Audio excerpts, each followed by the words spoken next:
이르되 주여 보기를 원하나이다. 아멘.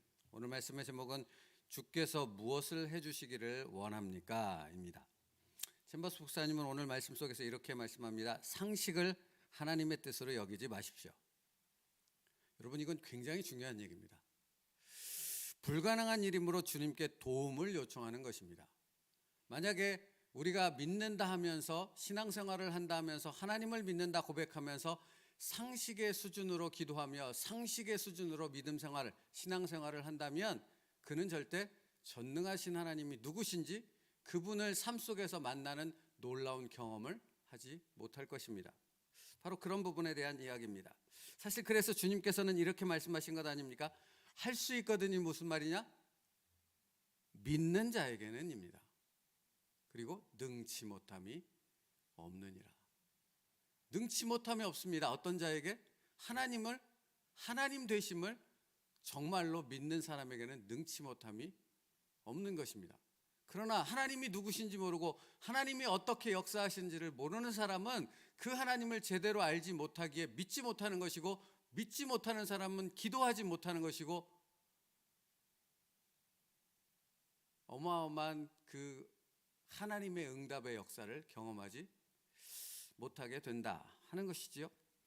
여러분, 성경에 예수님께서는 불치병인 문둥병자를 고치셨고, 태어나면서 안진병이었던 사람을 고치셨고, 눈먼 장애를 가지고 있는, 말 못하는 장애를 가지고 있는 사람들을 고치셨고, 귀신 들린 사람, 그 어떤 사람도 그 어떤 것으로 고치지 못했던 수십 년간의 그 질병과 귀신의 질병에 걸린, 영적인 그 질병에 걸린 사람들을 고치신 사건들을 성경은 기록하고 있지 않습니까? 그렇죠? 여러분, 그러면 주님이 어째서 그런 불치병, 그 누구도 고치지 못한, 그 어떤 약으로도 고치지 못하는 그 질병들, 귀신 들린 그런 사람들을 고치실 수 있었던 것입니까? 주님은 왜 그런 것들을 모두 다 고치실 수 있었고 바꿀 수 있었던 것이죠? 그분은 하나님이셨기 때문입니다. 그분이 하나님이셨기에 그 모든 것들을 고치실 수 있었던 것입니다. 여러분 보십시오. 오늘 말씀의 제목이 뭡니까? 주께서 무엇을 해주시기를 원합니까? 입니다. 무엇이든지 가능하다는 의미입니다. 근데 중요한 것은 믿음으로 무엇이든지 가능한 하나님이신 그 주님을 정말로 믿을 때에 거기에 대한 응답을 우리는 경험할 수 있다는 말씀인 것이죠. 우리가 기도하는 그 대상이 바로 전능하신 하나님이십니다. 여러분, 하나님에 대해서 잠시 생각해야 되지 않겠습니까? 하나님은 이 세상을 창조하셨다고 말씀하시잖아요. 창세기 1장 1절에. 근데 가장 먼저 하나님이 창조하신 것이 무엇입니까? 이 세상에 우리가 눈에 보이는 이 모든 만물을 창조하신 게 먼저가 아니었다라는 사실을 알 수 있습니다. 사실은 이 세상에 존재하는 모든 것들은, 이 모든 것들이 존재하기 위해서는 먼저 있어야 될 것이 있습니다. 그게 뭐냐면 시간과 공간이라는 것이 먼저 있어야 됩니다. 여러분, 시간과 공간이 없으면 우리는 존재할 수가 없지 않습니까? 모든 만물들은 다 마찬가지지 않습니까? 시간과 공간이라는 것이 있어야지만 존재할 수 있는 것입니다. 그러므로 하나님께서는 태초에 하나님이 천지를 창조하시니라 라는 말씀 속에 담겨 있는 의미는 무엇인가? 아무것도 없는 무에 하나님은 시간과 공간이라는 것을 먼저 창조하셨다라는 것입니다. 그 다음에 우주 모든 만물을 다 창조하신 거고 질서를 부여하신 것이죠. 그러면 여러분 생각해 봐야 합니다. 시간이라는 그 개념, 시간이라는 개념이 없고 공간이라는 개념이 없었던 무밖에 그렇죠. 무였던 이 세상 가운데 시간이라는 것을, 그 공간이라는 것을 창조하실 수 있는 하나님은 어떤 하나님이셔야 합니까? 이 시간과 공간을 초월하시는 분이어야 하는 거죠. 맞죠? 그래서 하나님은 어떤 분이십니까? 영원하신 분입니다. 시간과 관계가 없습니다. 공간과 관계가 없습니다. 그분의 존재는 그런 것들을 초월하시는 분입니다. 그런데 그분이 당신의 형상을 닮은 인간을 창조하기 위해서 인간이 살 수 있는 최고의 환경을 만들어 주시기 위해서 가장 먼저 시간과 공간이라는 것을 창조하셨던 것입니다. 여러분, 우리가 믿는, 우리가 기도하는 대상이 바로 그 전능하신 창조주 하나님이시라는 겁니다. 그러므로 그분에게는 능치 못함이 없으신 줄 믿습니다. 그러므로 여러분, 이게 다를 수밖에 없지 않겠습니까? 이 하나님이 누구신지를 정확히 알고 이 하나님을 정말로 믿는 사람이 드리는 기도와 이 하나님이 누구신지도 모르고 믿지도 않는 사람이 드리는 기도와 이것이 본질적으로 다른 결과를 낳을 수밖에 없지 않겠습니까? 주님은 그것에 대해서 분명히 말씀하고 있는 것이고요. 그러므로 여러분, 하나님이 누구신지 어떤 분인지를 제대로 알지 못한다면 날마다 기도한다 한들 그 기도는 제한적인 기도밖에는 될 수 없는 것이지요. 다시 말하면 시간과 공간이라는 지극히 제한되고 유한된 삶을 살고 있는 자기 자신을 기준으로 드리는 기도는 그것밖에는, 그러니까 그 영역을 벗어나지 못하는 그런 무기력한 기도밖에 될 수 없는 것이고, 시간과 공간을 초월하시는 그 하나님을 제대로 알고 그 하나님을 정말로, 그 신실하신 하나님을 정말로 믿고 드리는 기도는 시간과 공간을 초월한 놀라우신 하나님의 응답의 역사를 경험하는 기도가 될 수 있다는 것입니다. 오늘의 핵심은 거기에 있는 것입니다. 그러면 여러분, 우리는 나 자신에게 지금 나 자신을 한번 살펴봐야 하지 않겠습니까? 오늘도 우리는 기도하지 않겠습니까? 기도로 이 하루를 시작하려고 이 자리에 나오지 않으셨습니까?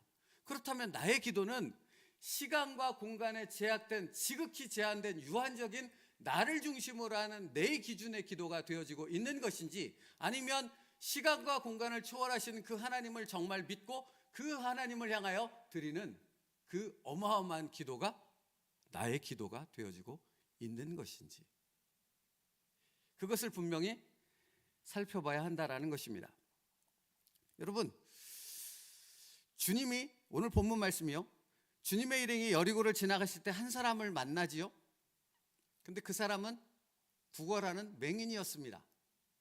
그런데 그 맹인이 구걸을 하던 도중에 예수님이 지나가신다 하는 소리를 들은 거죠.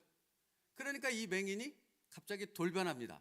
잠잠히 구걸만 하고 있던 이 맹인이 소리를 지르기 시작하죠. 뭐라고 소리를 지르냐면, 다윗의 자손 예수여 나를 불쌍히 여기소서입니다. 이 사람이 소리를 지르자 앞서가던 제자들이었겠죠. 앞서가던 사람들이 예수님이 지나가고 말씀을 전하셔야 하는데 이 사람이 너무 크게 떠드니까 조용히 해, 조용히 안 하면 뭐 어떻게 할 거야, 이렇게 위협을 가하며 그를 제지하지 않았겠습니까? 근데 성경 말씀에 의하면 이 사람이 그런 제지를 받았을 때 입을 다문 것이 아니라 더 크게, 그야말로 발악을 하듯이 더 소리를 지르기 시작한 것입니다. 그 누구도 막을 수 없을 만큼. 여러분, 이 말씀을 묵상하며 그러면 그 누구도 막을 수 없는 그 간절하고 절박한 이 사람의 이 외침이 멈추지 않았던 근본적인 이유는 무엇입니까? 내 이 장애를 고칠 수 있는 분은 오직 메시아이신 예수님밖에 없다라는 겁니다. 그 절박함이 어떤 사람이 그 입을 틀어막아도 그 입을 막을 수 없었던 것이죠. 이 절박함은 무엇입니까? 믿음입니다. 예수님만이 나의 장애를 고칠 수 있어. 예수님만이 내 문제를 해결할 수 있어. 그러니 그 해결할 수 있는 이분을 내가 지금 여기서 만나지 못한다면 나는 죽었다 깨나도 만나지 못할 것이 하는 이 절박함이 어떤 사람도 그의 외침을 막을 수 없었던 것입니다. 그리고 그렇게 주님 앞에 나아갔던 그의 믿음은 주님으로 하여금 이런 말씀을 듣게 하는 거죠. 내가 무엇을 하여 주기를 원하느냐라는 질문을 받습니다. 그러자 그 사람이 뭐라고 얘기합니까? 주여 보기를 원하나이다. 여러분, 그러면 상식적으로 봤을 때 주님은 그래 눈을 떠라 하고 이렇게 고쳐주시거나 안수를 해주셔서 그의 눈만 띄어졌으면 될 것인데, 오늘 말씀의 뒷부분을 보면 뭐라고 되어 있습니까? 주님께서는 그냥 그 맹인을 고치시지 않고 그를 향해 이렇게 말씀하십니다. 예수께서 그에게 이르시되 보라, 내 믿음이 너를 구원하였느니라. 여러분, 그러니까 믿음이라는 단어를 분명히 집어넣어서 그에게 말씀하고 있다는 사실을 우리는 여기서 주목하여 볼 수 있어야 하는 거예요. 그러니까 맹인이 외쳤던 그것은 수많은 사람들이 그를 제지했음에도 불구하고 그의 외침이 더 커지며 그 누구도 막을 수 없었던 것은 그의 믿음이었다는 사실을 주님은 분명히 말씀하시고, 그리고 그 믿음은 단순히 그의 그 장애인 눈을 뜨게 하는 것을 넘어서서 그가 구원받은 하나님의 백성이 되었다는 사실을 선포하셨다라는 것입니다. 여러분, 이게 믿음입니다. 이게 믿음입니다. 누구를 믿는 믿음이요? 시간과 공간을 초월하신 영원하신 하나님을 믿는 믿음이라는 것입니다. 주님은 이 땅에 오셨고 바로 그 믿음 안에서 구원을 이루기 위해서 이 땅에 오신 것 아닙니까? 그것을 선포하기 위해서 오셨다라는 것입니다. 그래서 사실은 이런 그 성경의 장면들이, 예수님의 사역들이 너무나 많이 기록되어 있잖아요. 누가복음 5장에 보면 중풍병자, 불치병이었죠. 그 질병을 고치고자 4명의 친구가 주님 앞으로 데려오는 사건이 기록되어 있습니다. 근데 역시도 주님께서 그 질병을 고치실 때 그냥 고치시지 않고 이렇게 말씀하셨죠. 이 사람아, 내 죄 사함을 받았느니라. 여러분, 이 얘기가 선포됐을 때 주님의 말씀을 듣기 위해 모였던 서기관과 바리새인들이 마음에 심각하게 분노를 느끼지 않습니까? 이유는 예수님이 신성모독을 한다라는 생각 때문 아니었습니까? 여러분, 그 생각을 아시는 주님께서 그들을 향해 이렇게 말씀하세요. 그 누가복음 5장에 보면 너희 마음에 무슨 생각을 하느냐? 내 죄 사함을 받았느니라 하는 말과 일어나 걸어가라 하는 말이 어느 것이 쉽겠느냐? 여러분, 이것만큼 분명하게 지금 메시지를 전달하는 것이 어디 있겠습니까? 나도 안다. 너희들의 마음에 그 신성모독에 대한 분개가 일어나지 않을 방법에 대해서 나는 알고 있다. 그럼에도 불구하고 내 죄 사함 받았느니라 라고 나는 선포해야만 한다라고 분명히 말씀하는 것 아닙니까? 그렇죠? 그러면 왜 주님께서 이런 상황들을 이렇게 일부러 이끌고 가시는 이유가 무엇입니까? 첫째는 내가 약속된 메시아라는 사실을 말씀하시기 위함이고, 둘째는 무엇입니까? 너희가 하나님에 대해서 제대로 알고 있지 못해 너희가 믿는 하나님, 너희가 기도하고 있는 하나님, 너희가 구하는 그 대상이신 하나님이 어떤 분인가를 제대로 알지 못한다면 너희의 기도는 지극히 제한된, 시간과 공간에 제한된 유한한 기도밖에 될 수 없어 하나님을 제대로 알 때 무한하신 그 하나님의 응답을 경험하는 진정한 믿음의 사람이 될 수 있단다 라는 부분을 알려주시기 위해서 이렇게 말씀을 선포하고 있는 것입니다. 그러면 사랑하는 성도 여러분, 오늘 정말 우리 자신을 살펴봐야 하지 않겠습니까? 나의 기도는 어떤 기도입니까? 이쪽에 제한된 기도입니까? 아니면 전능하시고 무한하신, 무에서 유를 창조하신 그 하나님을 정말로 알고 그분께 나의 불가능한 것을 아뢰는 믿음의 기도를 드리는 믿음의 사람인 것입니까? 어디에 속하십니까?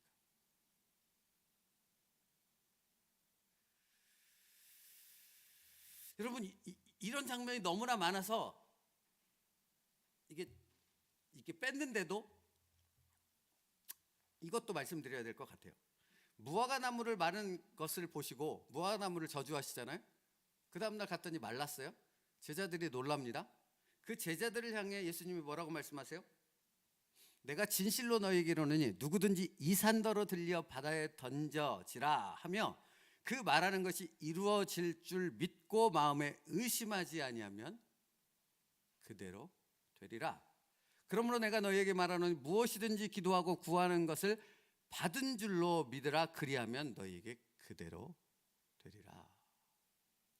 여러분, 이렇게 말씀하시는 것은 그 기도하는 그 대상이 누구냐에게 달려있는 것이 아니라 그 사람이 누구를 정말로 믿는가 하는 부분에 달려있다라는 부분을 말씀하고 있는 것이지요. 그래서 요한복음 14장 14절 말씀에 보면 이렇게까지 말씀하세요. 내 이름으로 무엇이든지 내게 구하면 내가 행하리라 라고 말씀하시는 것이죠. 여러분 기억하십시오. 챔버스 목사님이 이렇게 얘기합니다. 우리가 처한 어쩔 수 없는 난감한 상황에 대해 주께서 우리에게 무엇을 해주시기 원하느냐라고 물으실 때 주님은 상식의 틀에서 벗어나 초월적인 능력 아래서 일하신다는 것을 기억하십시오. 나는 언제나 그러니까 초월하시는 이 능력의 하나님을 기억하지 못하면 우리는 늘 지금의 이 믿음 없는 기도의 수준, 아무 능력이 나타나지 않는 이 기도의 수준에서 벗어날 수 없다라는 것입니다. 나는 언제나 그 부분에서 실패했지, 앞으로도 계속 그 자리에서 실패할 거야. 그래서 결국 우리는 우리가 원하는 것을 뭐 하지 않아요? 구하지조차도 않게 되는 그런 믿음 없는 사람이 되는 것입니다. 왜요? 불가능하니까. 그러니까 뭐도 안 해요? 기도도 안 해요. 여러분 요즘에 제가 시험에 대해서 자주 얘기합니다. 왜 시험에 듭니까? 하나님을 믿지 않기 때문이에요. 맞지 않습니까? 하나님을 믿으면 시험에 들 이유가 있겠습니까? 뭔가 마음에 불편하고 불만, 원망 이런 것들이 가득 차서 시험에 드는 것 아닙니까? 그런데 내 이 모든 마음을 아시고 이 상황을 허락하시고 이 상황 가운데서 나를 이끌어 가시는, 나를 구원하신 하나님이 전능하신 분이며 초월적인 그 하나님이라는 것을 믿고 내가 구하는 것을 믿음으로 기도하면 무엇이든지 응답하시겠다 말씀하시는 하나님을 믿는다면 시험에 들 이유가 있겠냐고요? 없지 않습니까?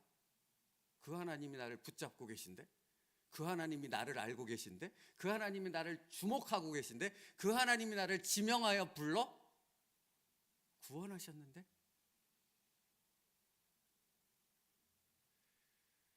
여러분 믿음이 없으므로 그러므로 결국 구하지 않는 것입니다. 초월하신 하나님을 믿지 않는다면 늘 부정적이고 실패와 마치 출애굽 1세대와 같이 그런 상태의 수준에서 머물게 되어진다 하는 것입니다. 챔버스 목사님 이렇게까지 얘기해요. 왜 구하지 않는가? 하나님께 이 일을 해달라고 부탁하는 것은 어리석다고 판단한다는 겁니다. 어리석은 게 어디 있습니까? 여러분 사실 이게 부모의 입장에서 생각해 보면 좀 더 이해가 되는 부분 아닙니까? 자녀들이 거짓말을 하고 부모를 속일 수 있지 않습니까? 그리고 어떤 큰 잘못을 해서 부모에게 혼날까 봐 두려워하지 않습니까? 그렇죠. 그런 일들이 많이, 그러니까 뭐 예를 들어서 예전에 이런 얘가 있지 않습니까? 아빠가 귀중하게 아끼는 그 되게 비싼 도자기가 있습니다. 놀다가 이걸 깨뜨렸습니다. 근데 자녀는 감히 이걸 얘기 못 하는 거죠. 혼날까 봐. 그런데 사실은 부모의 마음은 이 귀한 도자기보다 더 귀한 존재가 누구입니까? 자녀 아닙니까? 이게 문제가 되지 않는다는 거지 않습니까? 하나님이 바로 그런 존재라는 것을 우리는 알아야 된다는 것입니다. 더군다나 그분은 초월하시는 하나님이시라는 겁니다. 그래서 챔버스 목사님이 이렇게 말해요. 불가능한 일이야말로 바로 우리가 주님께 부탁해야 되는 것, 기도해야 되는 것 아니냐고요. 불가능한 일이니까, 내 능력으로 불가능하니까. 또 이렇게 말합니다. 하나님께서는 완벽하게 불가능한 일을 능히 해내실 것입니다. 아멘. 사랑하는 성도 여러분, 불가능하니까 더욱더 하나님 앞에 그것을 가지고 나갈 수 있는 믿음의 사람 되어지기를 축복합니다.